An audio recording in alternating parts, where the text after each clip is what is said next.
Hi అండి. ఇదొచ్చేసి నిన్నటి vlog అండి. నిన్న సోను కోసం సేమియా పాలైస్ అయితే చేశాను. మనకంటే బాగా తెలుసు గానీ, ఇప్పుడు పిల్లలకి సేమియా పాలైస్ అంటేనే తెలీదు. అందుకని చెప్పి సోను కోసం ఒకసారి ట్రై చేశాను. ఫస్ట్ అయితే ఒక 4 స్పూన్లు సేమియాని మంచిగా లో ఫ్లేమ్‌లో పెట్టి ఫ్రై చేసుకున్నాను. తర్వాత ఒక హాఫ్ లీటర్ వరకు చిక్కటి పాలు తీసుకొని బాగా మరిగించుకున్నాను ఒక 10 నిమిషాలు.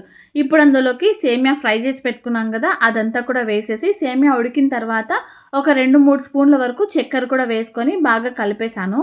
ఇప్పుడు స్టవ్ ఆఫ్ చేసిన తర్వాత కట్ చేసుకున్న డ్రై ఫ్రూట్స్ యాడ్ చేసుకోవచ్చు. ఈ డ్రై ఫ్రూట్స్ కూడా వేసుకున్న తర్వాత స్టవ్ ఆఫ్ చేసి బాగా చల్లారిన తర్వాతనే ఇక్కడ నేను ఐస్ క్రీమ్ మౌల్డ్స్ ఉంటాయి కదా! అందులో వేసుకున్నా. మీకు నచ్చితే ఒక గ్లాస్‌లో వేసేసుకొని ఫ్రీజ్ చేసుకోవచ్చు. రాత్రంతా డీప్ ఫ్రిడ్జ్‌లో పెట్టేస్తే బాగా గడ్డగట్టేస్తది. మనం తినే ముందు ఒక నిమిషం అలా వాటర్‌లో డిప్ చేసుకుంటే ఈజీగా ఐస్ క్రీమ్ కూడా ఈజీగా వచ్చేస్తది. ఒక్కసారి ట్రై చేయండి. మీ పిల్లలకి కూడా టేస్ట్ చూపించండి.